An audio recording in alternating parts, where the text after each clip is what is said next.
All right, I've got everyone out of the waiting room, so we might as well get started. Good evening, everyone, and thanks for joining us to learn more about conserving habitat for forested wetland birds at risk. Just to get started, I'd just like to say in the spirit of meaningful reconciliation, I'd like to acknowledge our presence today in Mi'kma'ki, the traditional unceded territory of the Mi'kmaq people. I'm joining this evening from Jabuktuk, from Halifax, but I know we have people tuning in from all across Wabanaki. The Treaty of Peace and Friendship of 1725 and subsequent treaties remain foundational to the relationship between the Mi'kmaq people and all Canadians. We are all treaty people. So this webinar is part of the Forested Wetland Stewardship Project in partnership with Ducks Unlimited Canada and with Dr. Cindy Staicer, and with financial support from the Environment and Climate Change Canada. This webinar is being recorded, so if you'd like to go back and watch it, or have a friend you want to send it to, it'll be available very shortly, probably in the next couple of days, and I'll send around an email letting everyone know when it's available and how to find it. And for more information on upcoming events as part of this project, you can visit our website at otterponds.ca.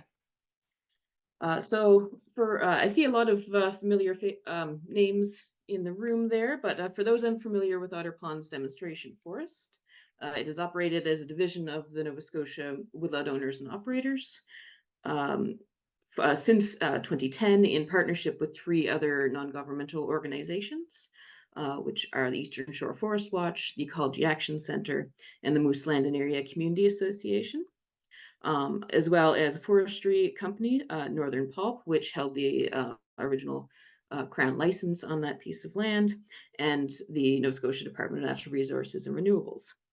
The 500-hectare project is located in Moose Land, Nova Scotia, and is a place for all Nova Scotians to learn more about forest ecology and ecologically, economically, and socially sustainable management of our native Wabanaki Acadian forest. Otter Ponds is a living laboratory that shows how timber production can be compatible with the full range of other forest values and services. It produces timber for market while also protecting wildlife habitat, the Tanger River watershed, respecting the ecosystem services provided by the lands, and enhancing the social and cultural value of the forest. Otter Ponds provides opportunities for woodlot owners, students of all ages, researchers, nonprofit organizations, community groups, and really anyone who wants to visit an outstanding example of working forest land. And we hope to see you for a visit very soon. I should introduce myself, which I should have done at the beginning. I'm Christy Verstraeten. Many of you probably know me. I'm the program director for the Nova Scotia Woodlot Owners and Operators Association, and I'm also the project coordinator for the Otter Ponds Demonstration Forest. So just a little bit of Zoom housekeeping before we start. I've got you all, as you already probably know, automatically muted. We're gonna have 2 presentations this evening, and we're going to have a question period afterwards. But the chat is live, so you can put any questions you have in the chat. And once we enter question period, I'll explain how to raise your hand in Zoom, and I can unmute you so you can ask your questions then as well. Right. So today we're going to start with Dr. Cindy Staicer. Cindy has been conducting research on forest birds in Nova Scotia for nearly 30 years. She's retired from the biology department at Dalhousie University in 2019, where she is now an adjunct professor.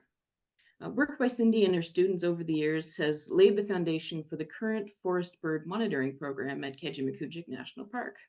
It's also examined the effects of riparian buffer width on forest birds and compared the bird communities in working and protected landscapes.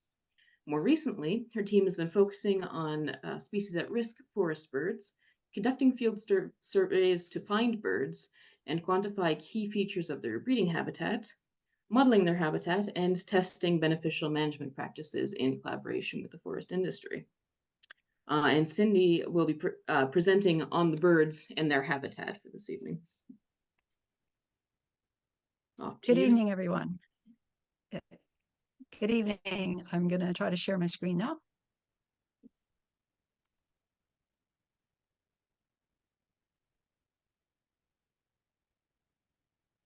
Can everyone see that?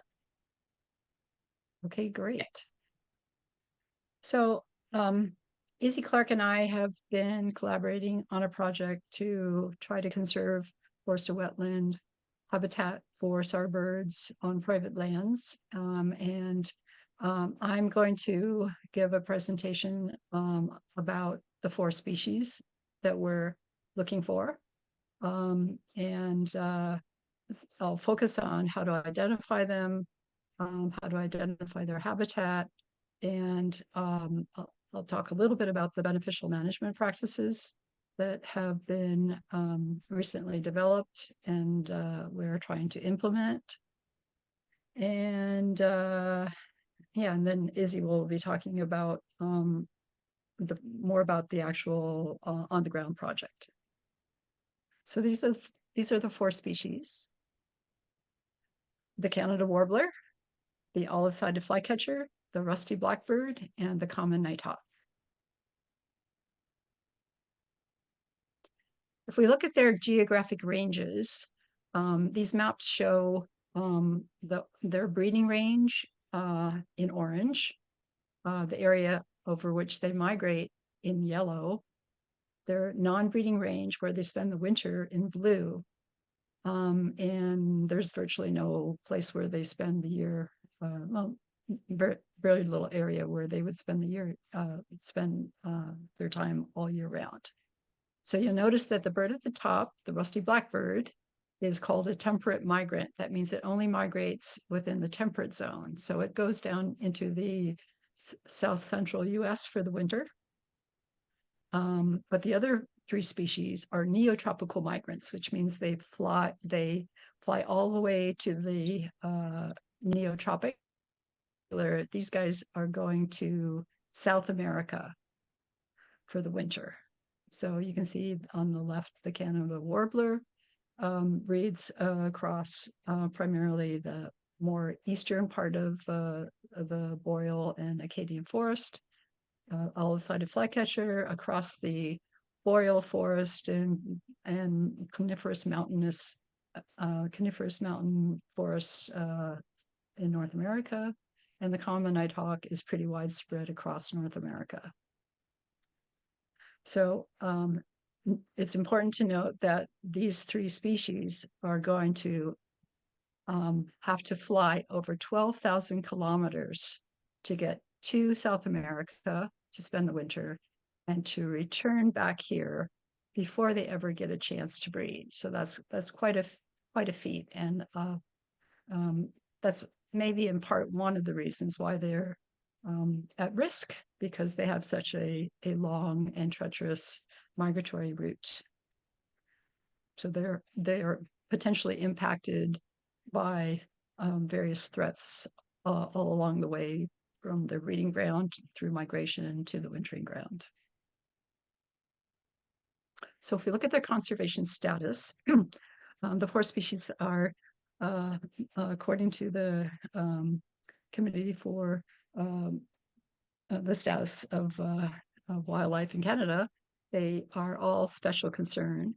They're also listed on the Species at Risk Act, 2 of them threatened and 2 under special concern. And if you look at the Nova Scotia Species at Risk Act, 2 of them are endangered and 2 of them are threatened. So they all have a higher, mostly have a higher conservation status in Nova Scotia than sort of throughout their range. So a few years ago, Katie McLean at Clean Annapolis River Project was developing a series of 2-page fact sheets called Nova Scotia Species at Risk Beneficial Management Practice Series. So I helped her develop the ones for these 4 species. They were based on literature review and local knowledge. They were approved by DNRR and by ECCC for use as working drafts for the VMV project that I've been working on. And you can find them on our website, the Landbird SAR website, and you can see the addresses down in the lower left corner. So basically, and if you've been to any of the woodland conferences in the last 2 years, you probably got a copy of these in your registration packet. So basically, we have a short description about the species and its habitat, its threats. Then on the other page, we have a section called How You Can Help. And basically, these are the beneficial management practices that we've been trying to test out on Crown land. And through this project now with Izzy, we're encouraging private landowners to also take steps towards applying these practices. So the beneficial management practices are slightly different for each species because they're based on particular habitat and foraging needs.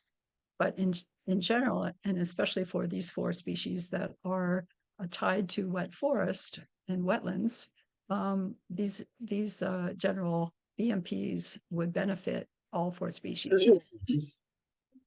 Pardon? Okay. So first of all, they suggest avoid harvesting and road building in forested wetlands or any wet forest. Avoiding silvicultural work in wet forest or adjacent to wetlands during the nesting season. And the nesting season is slightly different for each species.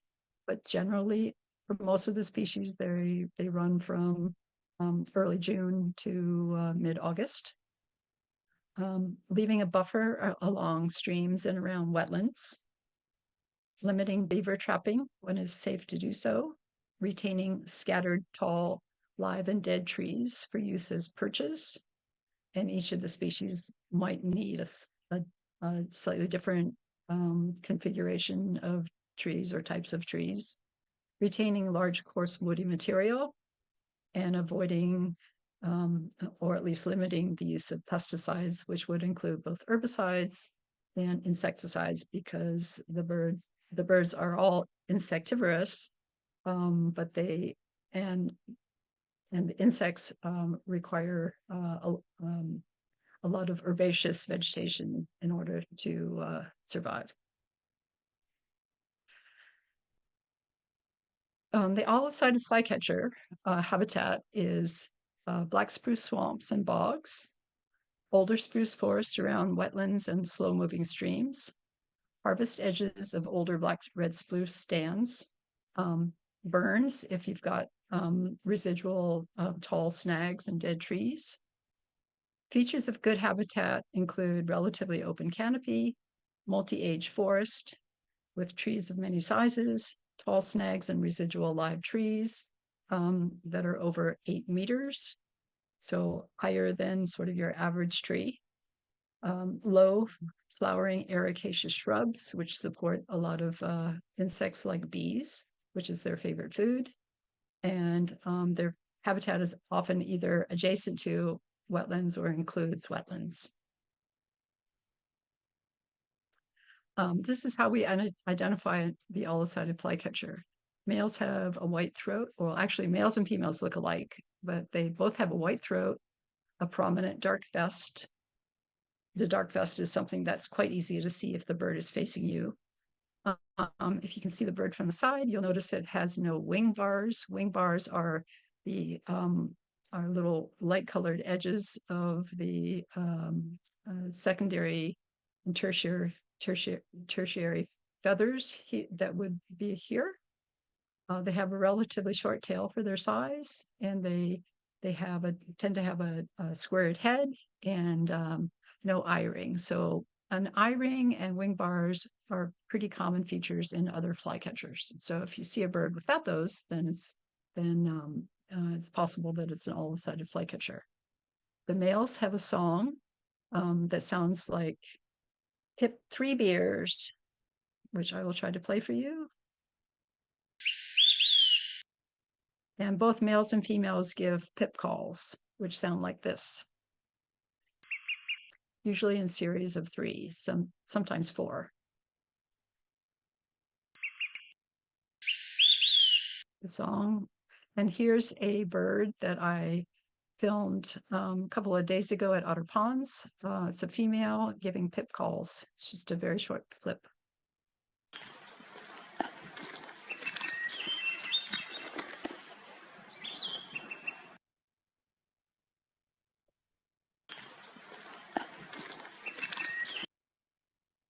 The all-sided flycatcher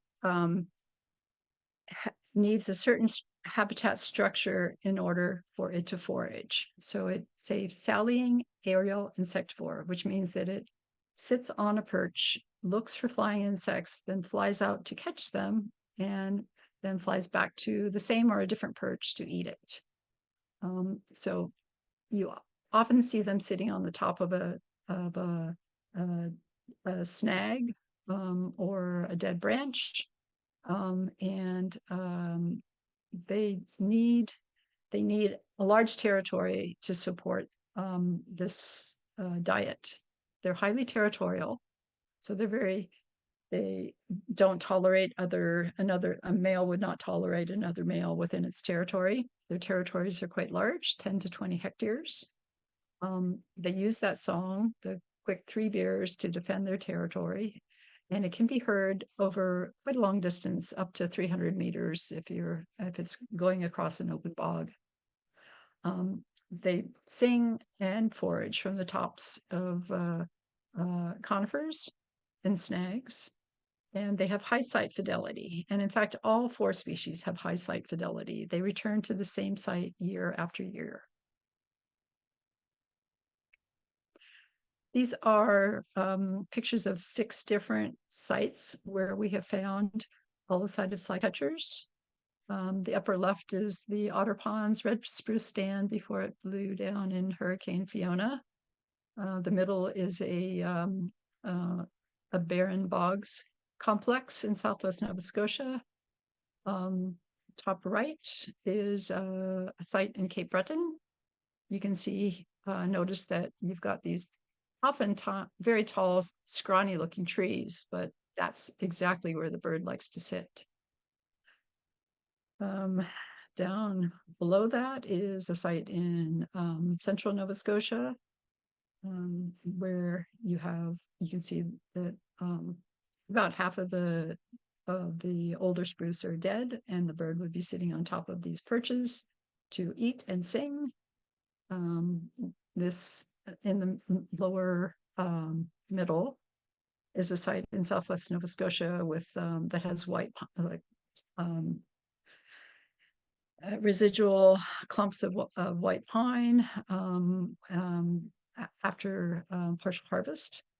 And on the far lower left is a site that burned, and you can see residual dead trees and also patches of live trees. These birds build their nests in large mature conifers. They can be black spruce or red spruce or hybrid spruce, generally not white spruce.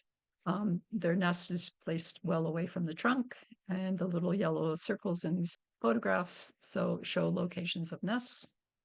And up in the upper left, you can see a female sitting on a nest.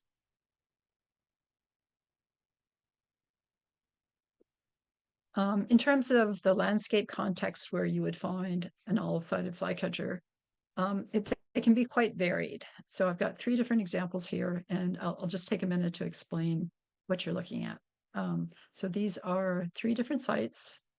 On the left, a forest bordering an open bog, the middle, a burned forest, and on the right, an area that has a forested wetland adjacent to a cutover area with residual large white pines.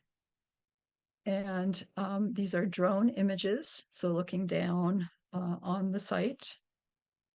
And we use the canopy height model that you can get from the drone data, and conducted a treetop analysis.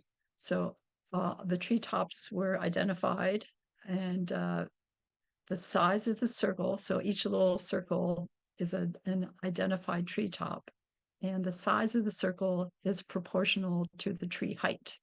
So the larger the circles, the bigger the trees. And so you can see over here on the far right, these are those residual white pines left from this harvest that had happened here back in 2010. And you can see there has been very little regrowth in that area. And this is primarily a black spruce for stand here. And so we have kind of the full range of tree densities that you might find olive-sided flycatchers in the middle. Quite sparse cover. This is the burn site, and quite dense cover over on the left.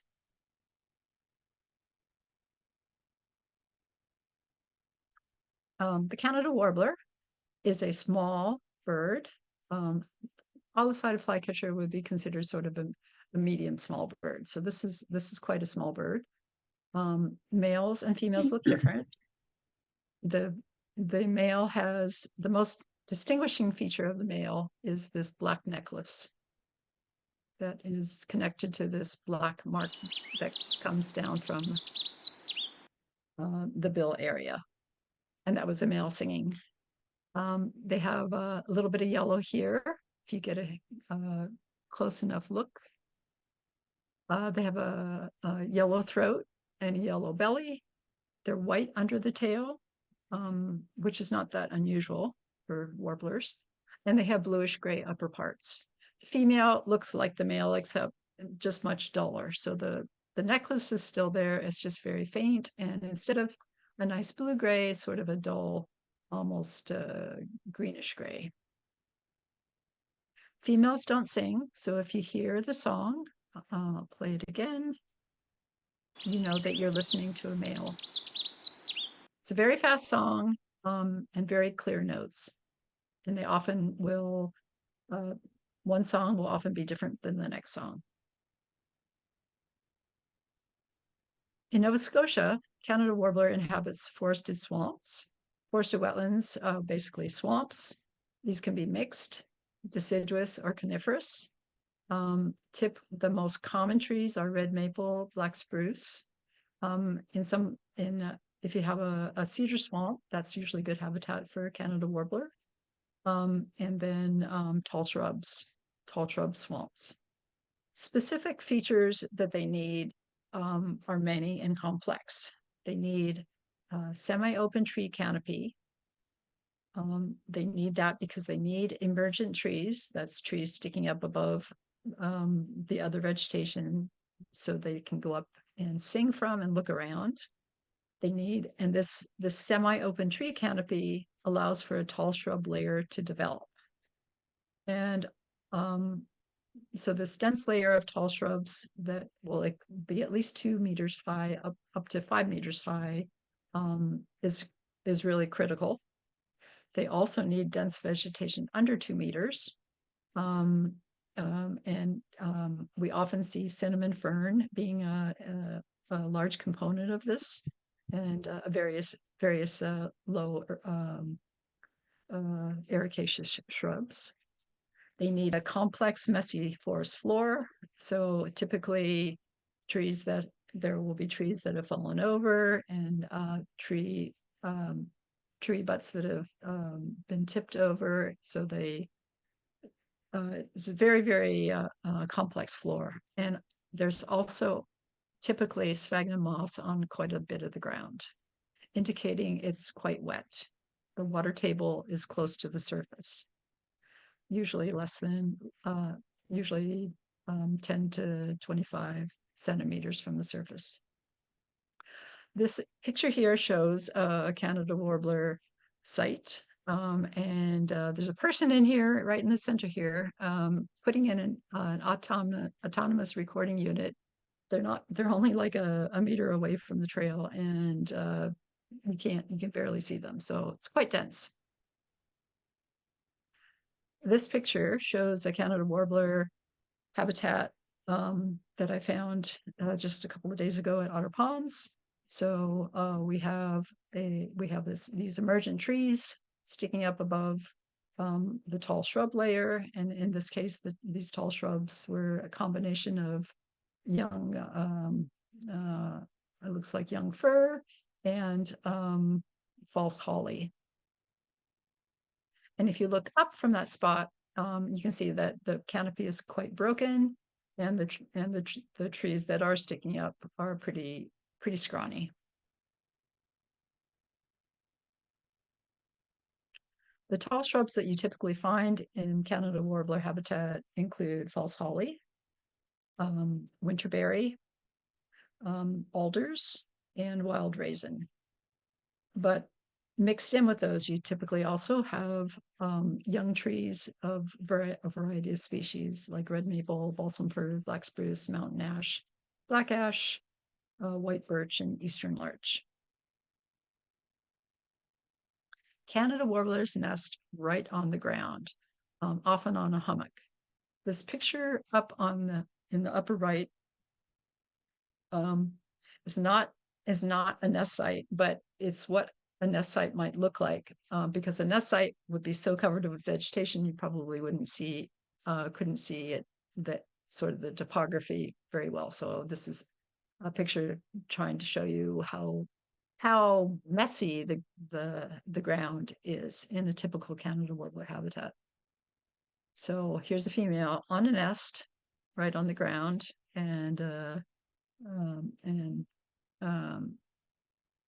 male coming to the nest, and you can see the young in the nest.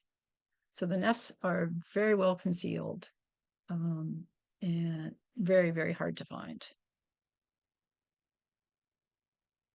This is a nest here, right here. If you look on the right side, there's a Canada warbler nest, and it is nestled right in here.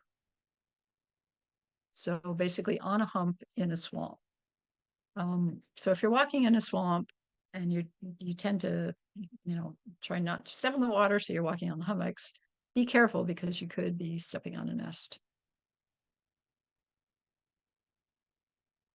So you find the kind of habitat that they need in a number of different contexts.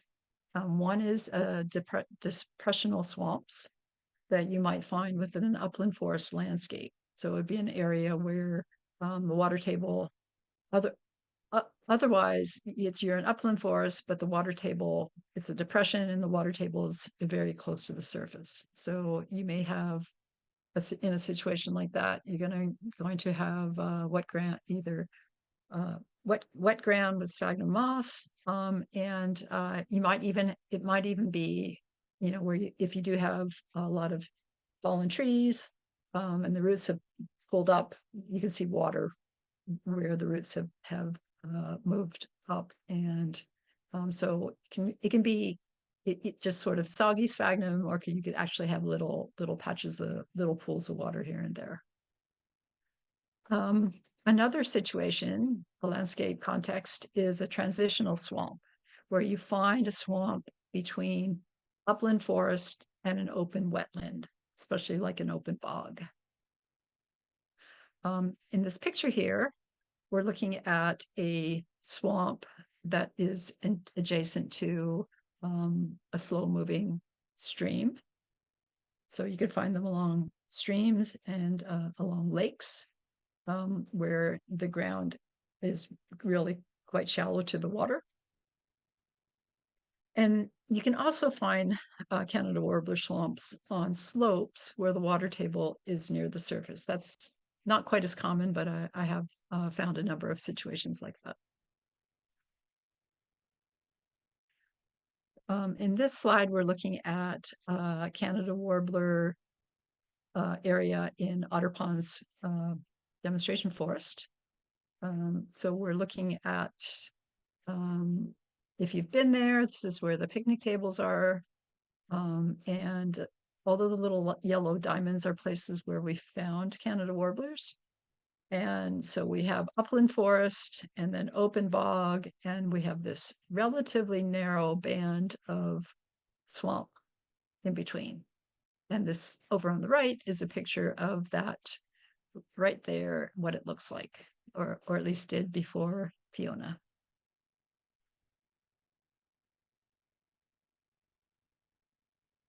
So both the olive-sided flycatcher and Canada warbler tend to occur in a wet forest, but they do have they do have, and you can find them in the same spot.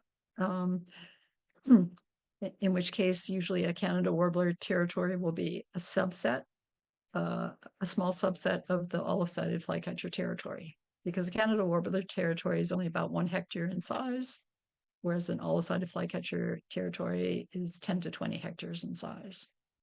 So what we're looking at here is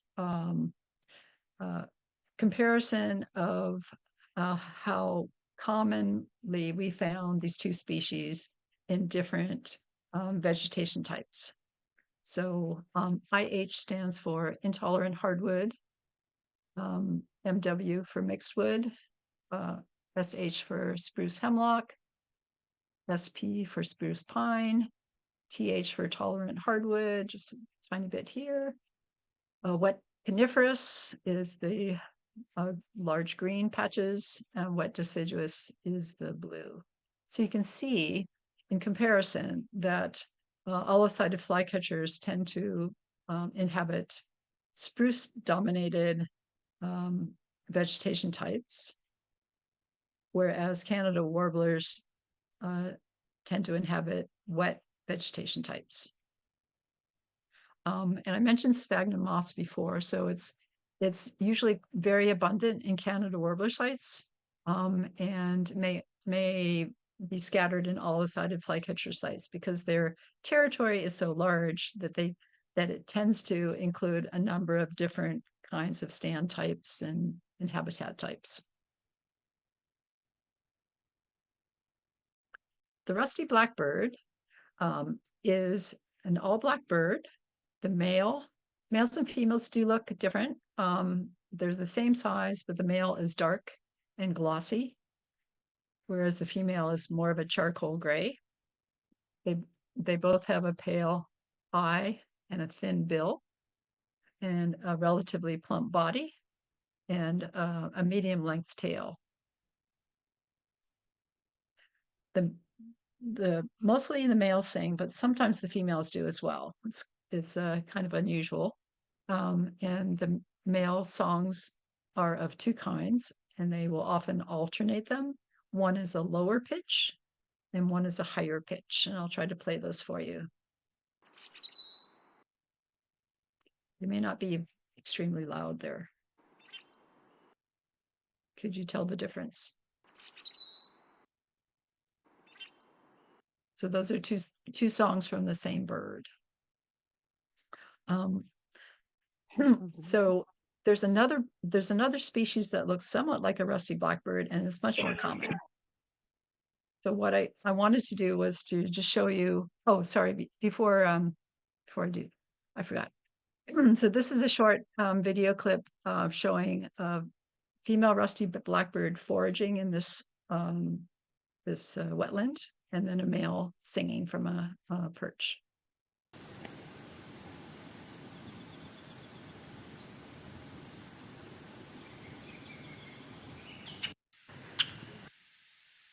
This is the male.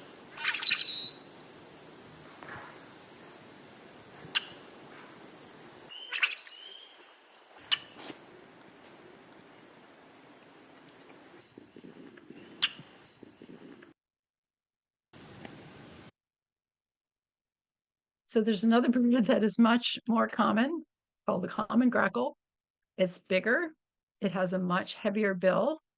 Its head is sort of a iridescent purple color, and its body is black. And I'm just going to play this short clip of it singing, and so you can hear it. It's how different it is, and some of it also has a very, very long tail, which should be obvious.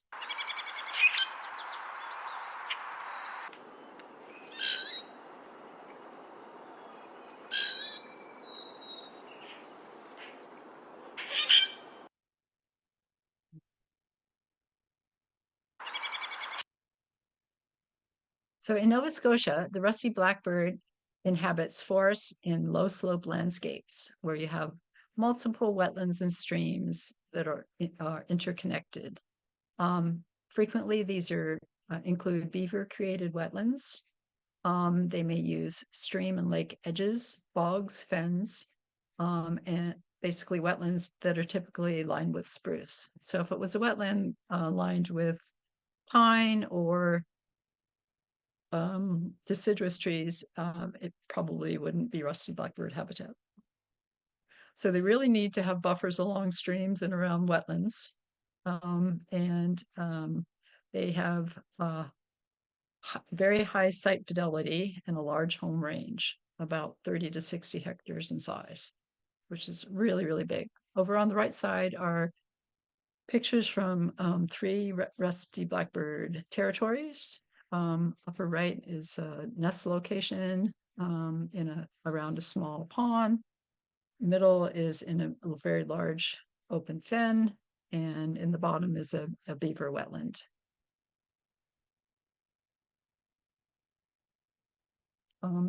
They forage on aquatic invertebrates such as caddisfly larvae, and they so that's a male on the left and a female on the right. So they need shallow water. Either they're going to stand in the water or perch on a piece of vegetation over the water. They build their nest in a clump of dense low spruce or fir, and the nest is always well concealed. It's often either over water or very close to water, and they come back and use the same site, not necessarily the same nest, but the same site year after year. So if you are lucky enough to have one of these rare birds nesting on your property, it would be really good not to ever disturb that particular site, because they do come back and use it over and over again. And over on the upper right, you can see a picture of a nest with 5 eggs, and at the bottom, fledged birds that are not quite old enough to leave the nest. This is a drone image showing part of a rusty blackbird home range in southwest Nova Scotia. So you can see this is a very large open wetland surrounded by upland forest, and a rusty blackbird would be following the stream and foraging in the open wetland, and nesting somewhere in some small conifers along the edge of the wetland. So this is a huge area, and it's only part of the bird's territory. And this is another example of a very large wetland, which probably supports only 1 pair of rusty blackbirds. This was in Cape Breton. And the last of our species is the common nighthawk. It basically needs 3 things. It needs place to forage where there's lots of insects.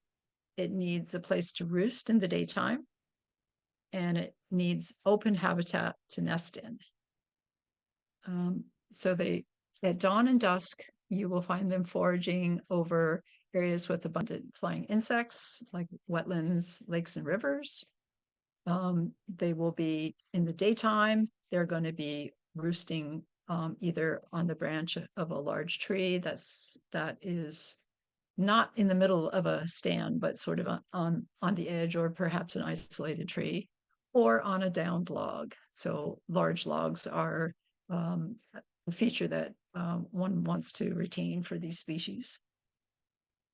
And then they're going to build their nests right on the ground in an open habitat. And these can be quite varied. Harvested areas. They really like burns, barrens, open woodland, open fields, gravel pits, gravel roof. They used to nest on gravel roofs when they were common. They will nest right on an old dirt road and a turnaround.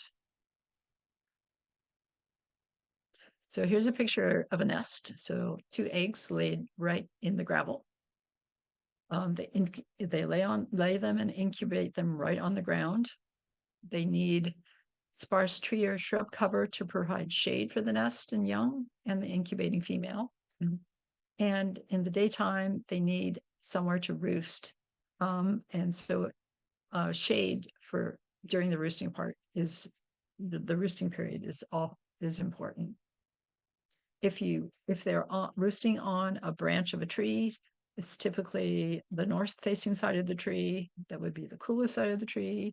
And they would be oriented parallel to the branch and facing outwards so they can make a quick getaway. And they will also roost on a large diameter log.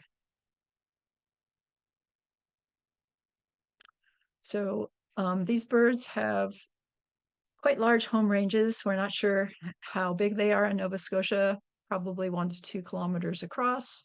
Nobody has done any radio tracking in Nova Scotia. But they will defend a much smaller area, only about 500 meters across. And they do that, the males defend their territory by giving a boom, and I will try to play that for you. It sounds kind of like a freight train rushing in the distance.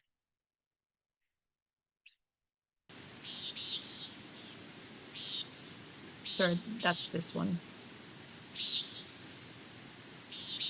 This is the peent call that both sexes give, and they do it presumably to keep in contact when they're flying and foraging. And the boom of the male is a sound that's created, it's not a vocalization, but it's a sound created when the male is diving and the wind is rushing through its feathers. And it sounds like this.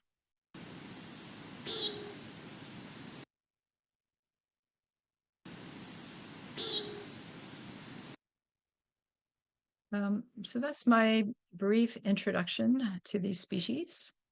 I'd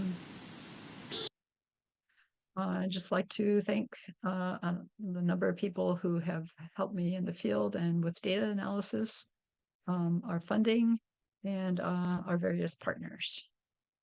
And with that, I will stop sharing my screen and you can listen to Izzy for a while.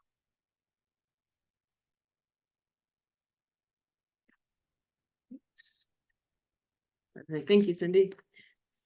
So we've got Izzy up next. Izzy is the Conservation Program Specialist with Ducks Unlimited Canada, based in Halifax. They work on the conservation team and specialize in working with municipalities to improve wetland management, conduct wetland assessments, and conserve forested wetland on working landscapes across Nova Scotia, or across central Nova Scotia. Izzy is also focused on preserving species at risk habitat on working woodlands, by working with woodlot owners to identify potential habitat and integrate best management practices into existing woodlot management plans through the use of stewardship agreements.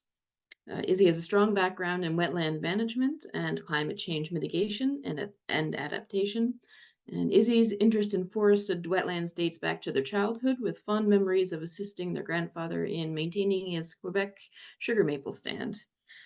So Izzy is going to present on the conservation measures being explored through this project on private woodlot owners in Nova Scotia, or private woodlots in Nova Scotia. Over to you, Izzy. Thanks, Christy. All right, let me get this going. Okay, and this is not one of our target species, but this was a beautiful frog that we saw in the field last year, pretending to be a tree frog. Okay, so I'm going to start with a little bit of background because you might be wondering why forested wetlands. If you know a little bit about Ducks Unlimited, we are a wetland conservation organization, but we usually focus on waterfowl habitat. And while forested wetlands do support a couple of waterfowl species, like for example, wood ducks, that's really not their primary habitat. Usually when we think of waterfowl, we think of, marshes basically.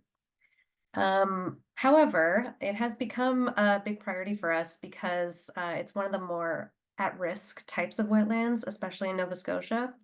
There's a really strong history of forested wetland loss in this province, and there are a couple of contributing factors that lead to that, including poor mapping. So the wetland inventory that most people work from was made in 2004, so it's kind of old now, and there's also there's an issue because it was made using aerial imagery, but from aerial imagery, forested wetland just looks like forest. So they kind of are really underrepresented in the inventory.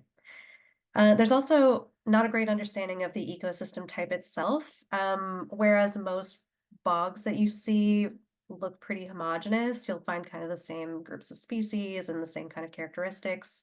Um, Forested wetlands can be quite diverse and look quite different. And they also tend to be kind of on the drier side. So, you see a marsh, you see standing water, and most people would say, I know that's a wetland. But something like a forested wetland, you might think of it as just like a wet coniferous forest, and you might not understand that that's also a wetland. And not every wet coniferous forest is a wetland. That's all to say it's complicated. Additionally, a lot of different species at risk rely specifically on forested wetlands of different types, and that covers, that includes the species that we're talking about in this presentation, but also reptiles and mammals and all kinds of different species. But we're focusing on birds today. And for a lot of these species, the loss of habitat and foraging opportunities is listed as a critical threat under the various different regulations and things like that.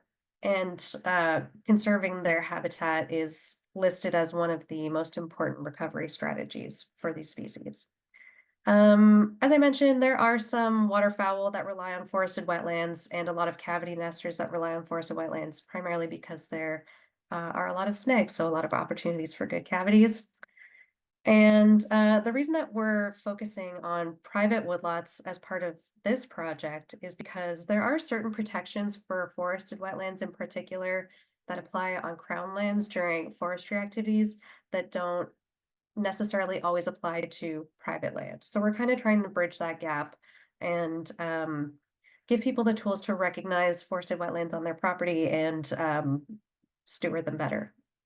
And also, this is really important because an estimated 60 to 70% of forest land in Nova Scotia is privately owned, which is a lot compared to other provinces. So we are thinking about species at risk habitat primarily for this project. A little bit of background on how the project kind of started in this iteration is that we received funding from Environment and Climate Change Canada through the Habitat Stewardship Program. We received 2 years of funding. And Cindy has already gone over our 4 target species at length, but hopefully you all have them memorized now. And importantly, we're taking an ecosystem-based approach for this project. So basically what that means is we understand that forested wetlands are really important for a lot of species, including these 4 species. And so if we're able to conserve the habitat or the ecosystem that they rely on, then that really improves the outcome for those species and others. And there are 3 main pillars to the project. Conservation of forested wetlands and species at risk habitat. That's kind of my purview. Wetland conservation is what I do. I'm out in the field looking at wetlands, determining if they're good habitat, and developing the conservation measures in partnership with the project partners and with private landowners. We're trying to implement the best management practices that Cindy talked about, and Cindy has largely been informing that part of the project. So we're kind of figuring out ways to incorporate those into woodlot management plans through the use of stewardship agreements.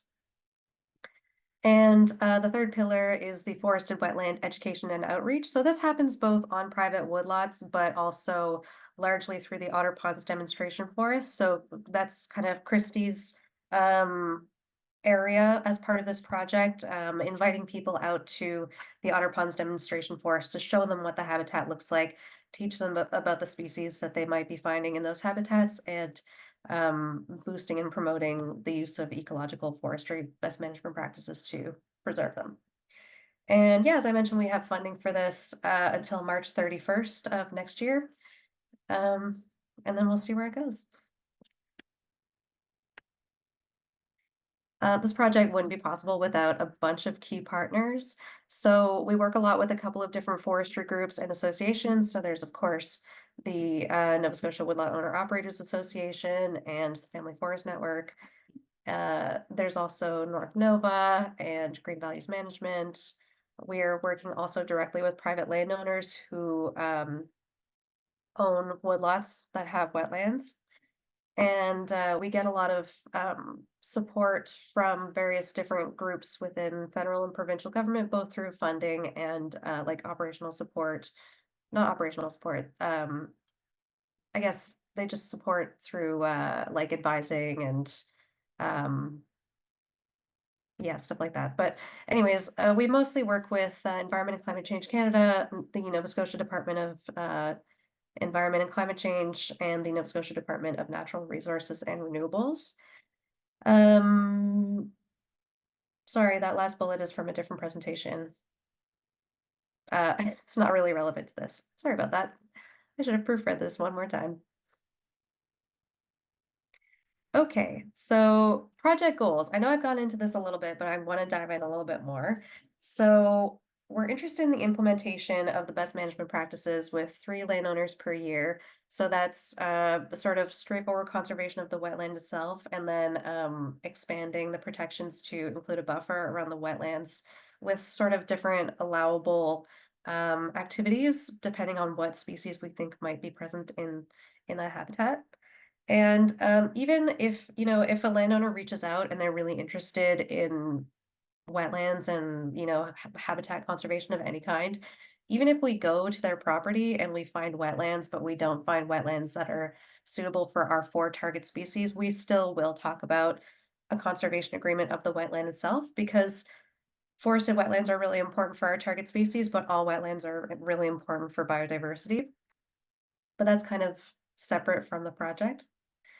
And we're also working to collaborate with forestry industry partners to kind of figure out the nuts and bolts of how to implement conservation measures and best management practices into a working landscape. Because a lot of the time when we work with private landowners on something like a marsh, it's not on a working landscape. So people say, yes, there's this old retired field here, come in and put a marsh on the land because I want to have ducks on my property. But the outlook is very different on a working landscape because that's tied to people's income and, you know, livelihood. So we try to be conscious of that and kind of make it feasible and make sense for landowners.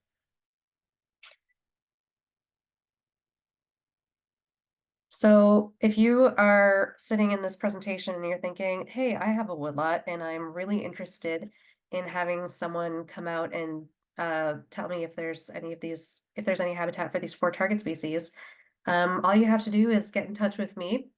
I put my email at the very end, and I think Christy will also send out our contact information after this. And let's say Cindy has a woodlot that has a really nice looking wetland, and she's wondering if there's some species at risk habitat potential there. She's a bad example because she would know, but let's pretend she doesn't. So she would get in touch with me, and then I would ask her for some basic information. So pretty much just like what the PIDs are that you are wondering about, and whether or not you have like a forest management plan.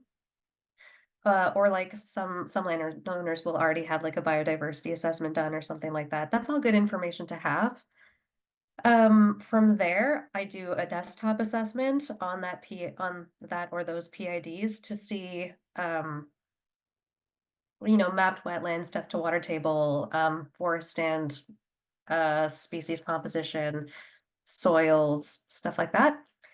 And then if your property has a lot of potential, then myself and my summer staff will go out to do an in-person habitat assessment. So we'll basically just spend the day tromping around the wetlands with our GPSs and taking notes.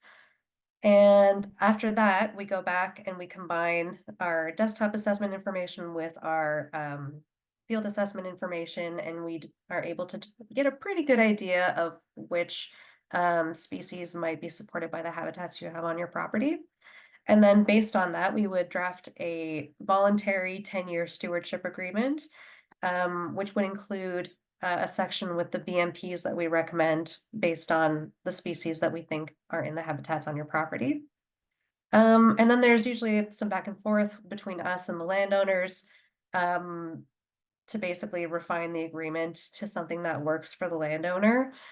And once everyone's happy, and assuming the landowner, Cindy in this case, wants to go through with a stewardship agreement, then we sign the agreement and species at risk are supported.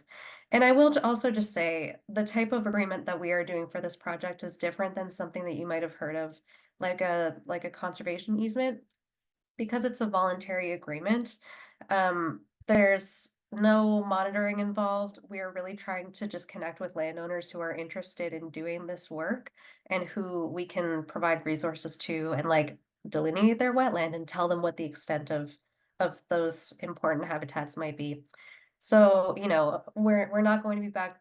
We're not going to be back on your property to do monitoring or like making sure that you're following it. We kind of just, it's a handshake agreement, and we trust that if you sign it, you want to be doing those things. And also, you know, if you decide that you want to sell your property or something like that, there's no penalty for nullifying the agreement. You kind of just would send me an email and let me know that you would like to nullify the agreement, and we'd go from there. So this is kind of just like a snapshot of some of the things that I look at when I'm doing a desktop assessment. So the desktop assessment is really looking at like the landscape level context of the habitats that we're looking for. So some of the layers that are on here, this probably looks like a complete mess, but to me it makes sense. So we look at things like mapped wetlands, which, as we know, is oftentimes not the complete picture of what the wetlands look like on the actual landscape. We look at the depth to water table. We look at the species composition in the forest inventory. We look at water courses. We look at wetland connectivity. We look at all those things to get an idea of whether or not there might be good habitat there. And once we decide that there is potential, then we take our data collection sheet out to the field, and we spend the day tromping around your property, and we look at a whole bunch of different things that we like, a bunch of different habitat characteristics that are associated with each of the species. So everything from like the specific vegetation that you're finding there, the slope, the type of wetland, the vertical and horizontal complexity there, stuff like that. And then we also will note things like whether or not there's been disturbances, like has the wetland been, has the hydrology been altered? Has it been cut? Are there invasive species? Things like that. And then once we do find, assuming we do find good species at risk habitat, we draft the stewardship agreement, as I mentioned, which is typically a 10-year agreement. And the last part of the agreement is, it's called Schedule B, and it's kind of like an appendix. And basically, for each wetland where we think there's potential habitat, we would draft. This is basically like a synthesized version of the best management practices that Cindy showed before. And we tried to keep them fairly straightforward so that they would be easy to implement. But yeah, there's different BMPs associated with each of the species. So we would recommend, we would like make a map of the different habitats for you for your records. And then yeah, we would list which species we think might be using those habitats and the best management practices to support them. I'm also going to plug, I mean, you all know about the webinar because you're in it right now, but there's also a bird walk on June 8th. Please tell all your friends. It's more fun to look at birds in a big group. But I will also just say, as part of like the education side of things, we're going to be having a series of events throughout the summer, so keep your eyes peeled. And even if you're not a landowner, or you're not interested in having us come and look at your wetlands, you can still learn about these species, and we would love to have you. If you haven't been to Otter Ponds, I assume most people in this webinar have been to Otter Ponds, but if you haven't been, it's great and you should go. And I wanted to leave time for questions. I tried to keep it short and sweet. There's my email. please do get in touch if you have questions, if you want to learn more. I also have a whole slew of resources that I'll maybe ask Christy to send out afterwards in her follow-up. But yeah, that's kind of our project in a nutshell. Awesome. Thanks, Izzy. All right. So if anyone has any questions for Cindy or Izzy, you can either type them in the chat or there's a raise hand function. If you look at the bottom of your screen in the middle, there's something that says react. And if you click that, there is a raise hand option that comes up. If you do that, I can unmute you. So let me know. I just want to say thank you, Greg, for the picture of Monty.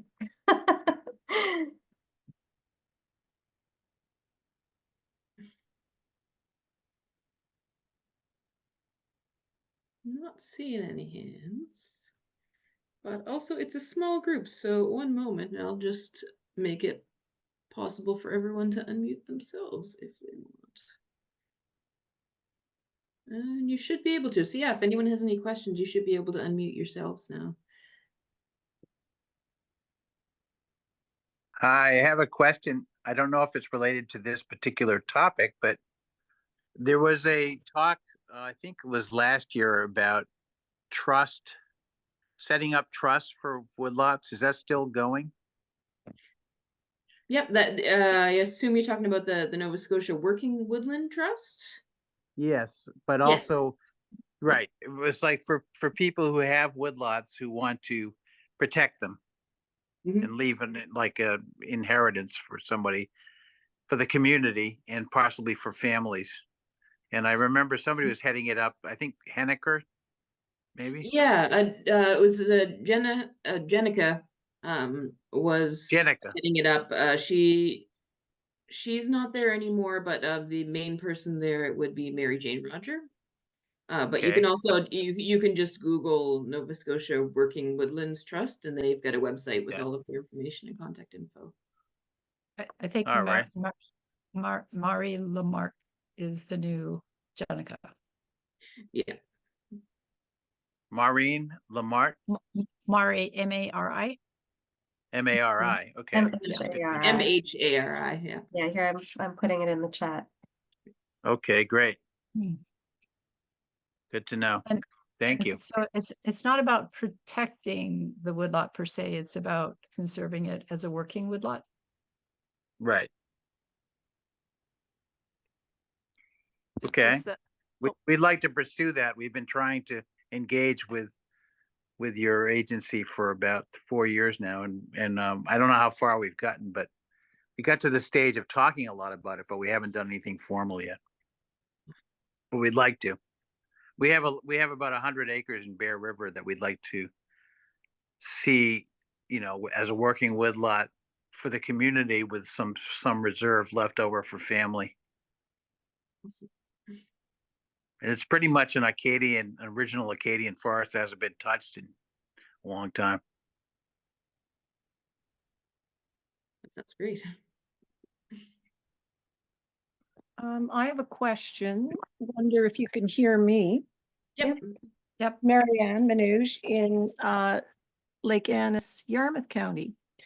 And I had the pleasure of I've met Jessie Pearson, I think her last name is, and Thomas Cornell from Clean Annapolis River Project, if I've got that acronym right, CARP.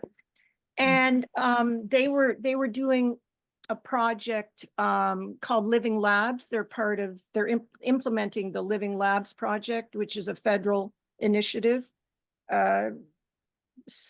geared to climate change and then assessing carbon sequestration. I have wild blueberry lands, and they wanted to study some aspect of land in production, but where they could create, for example, on the wild blueberry portion of this, it was to create a shelter belt. So plant Acadian forestry, forest types, forest species, And then Jessie was working on another project, which she undertook on one of my large woodlots. ABC plan. Are you familiar with that? Because I see Ducks Unlimited down here on the bottom. Yeah. So is that the type of work that you do relative to the? It's different than the agricultural biodiversity conservation plan because when you do an ABC plan, you go and survey the entire property and it's normally on farms. So they'll make recommendation, as you know, they make recommendations based on the different habitat types around the farm. And wetlands are certainly looked at for that during that process. But the habitat assessments that I do are really geared towards the 4 species. So I basically, like if you had a farm and a woodlot, I would probably only look at the woodlot and really specifically only the wetlands in the woodlot. So the ABC plans are great, but they're more geared towards agriculture and like general biodiversity.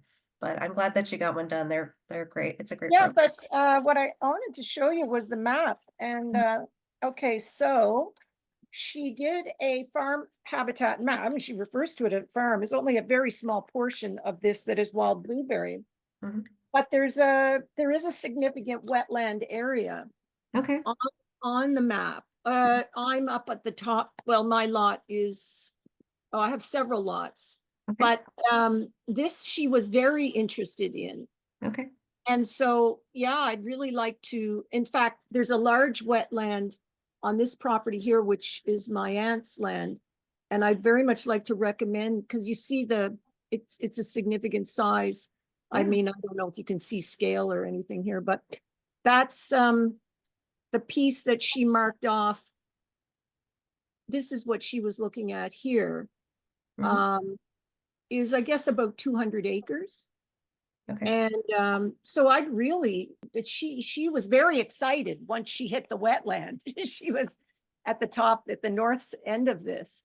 Yeah. And she said this is she named all these, the 4 potential, that's habitat that she felt was habitat for those 4 species, potential habitat. Oh, I think great. we were there at a time of year where maybe it wouldn't be so obvious to find these birds. Well, All Marianne, yeah, if you would like another assessment done, yeah, I'm just putting or a different type of assessment, I guess. sure. Just putting my email in the chat. Just send me an email and we can chit chat for sure. Oh, very good. I appreciate that. And this Yeah. was Yeah. a welcome, gesture on their part. I didn't know I would receive this. And yeah, she talks about many birds at risk where this habitat, we have other species at risk on the land. So it's an interesting, we have certain tree species that are at risk on the land. So thank you very much for your work. Well, can I ask where you're located, Marianne? Sure. The community is, well, that piece of land would actually be in Digby County, but it's right on the border, on the county line, Yarmouth and Digby County. Okay. Well, you are the outside of my trail. project scope, but So- we can. Sorry? You're outside of my project scope, but we can chat. Oh, We can still Oh, chat. We'll talk. We'll talk. you can't So leave Southwest Nova Scotia out of the picture altogether. We have Bear River that's interested I too. know. So, There's so much yeah. good work being done in Southwest Nova. Oh, well, we So- have to so continue. for your area, I would contact the Mersey Tobiatic Research Institute. Yeah. They have a project where they're trying to do something sort of similar to what Izzy is doing. They're looking at all species at risk, not just these 4 birds. Okay. Isn't, when we all met and walked the land with Carp, Jessie, and another woman from Carp, and somebody from Mersey Tobiatic was there.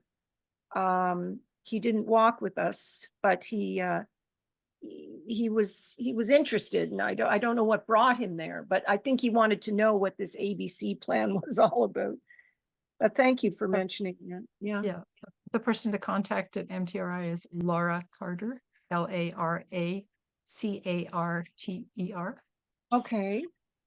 Good. For all species at risk, a project. All right, thank you.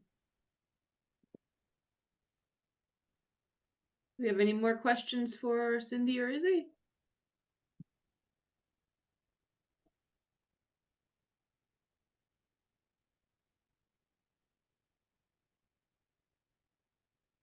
All right. Well, as Izzy mentioned, I will send out a follow-up email with their contact information and some more resources. So you'll see that from me probably in the next couple of days with the recording link. And as Izzy also mentioned, we do have the bird walk coming up on June 8th. And if you at Otter Ponds, and if you'd like to join us for that, you can sign up at otterponds.ca/events. We also have Otter Ponds BioBlitz coming up on July 6th. The registration isn't open for that yet, but just to put it in your calendar if you want to come. But other than that, thank you very much to Cindy and Izzy, and thank you everyone for joining us tonight.